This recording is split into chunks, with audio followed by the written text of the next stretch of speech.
আপনারা কি সৎ লোকের শাসন চান? সৎ লোকের শাসন চান? তাহলে আমরা দুহাত উঁচু করে বলি ইনশাআল্লাহ আগামী দিনের যে দিন আসবে সেই দিন কোরআনের দিন হবে, সুন্নাহর দিন হবে।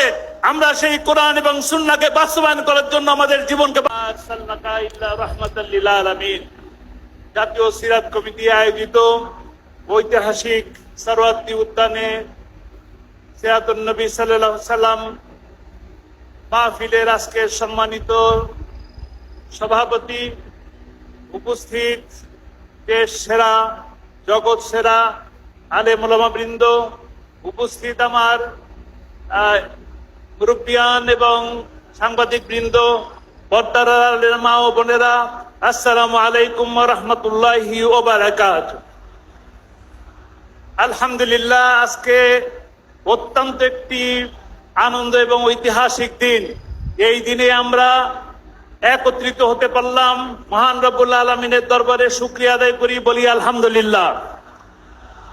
আল্লাহর প্রিয় হাবিব রাসূল সাল্লাল্লাহু আলাইহি সাল্লাম এই দুনিয়াতে এসেছিলেন আমাদের সকলের জন্য রহমত স্বরূপ। আমরা সৌভাগ্যবান, অত্যন্ত সৌভাগ্যবান যে আমরা শেষ নবী, সেরা নবী, শ্রেষ্ঠ নবী মুহাম্মদুর রাসূলুল্লাহ সাল্লাল্লাহু আলাইহি সাল্লামের উম্মত।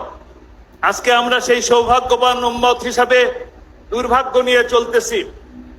দুর্ভাগ্য এই কারণে যে আমরা যে নবী করিম সাল্লাল্লাহু আলাইহি সাল্লাম যে সোনালী যুগ উপহার দিয়ে গিয়েছিলেন, যে কোরআনের মাধ্যমে, সেই কোরআনকে আমরা মানতেছি না, কোরআনকে পড়তেছি না, কোরআনকে জানতেছি না, কোরআনকে বুঝতেছি না।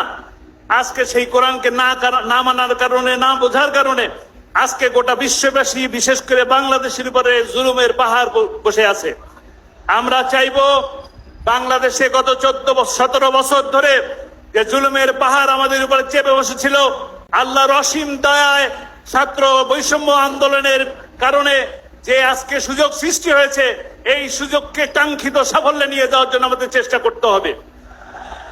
করতে হবে। কোরআন এবং সুন্নাহ বাস্তবায়নের মাধ্যমে, সৎ লোকের শাসনের মাধ্যমে। হাজির থাকবে ইনশাআল্লাহ। আল্লাহ আমাদেরকে তৌফিক দান করুন। আসসালামু আলাইকুম ওয়া রাহমাতুল্লাহ।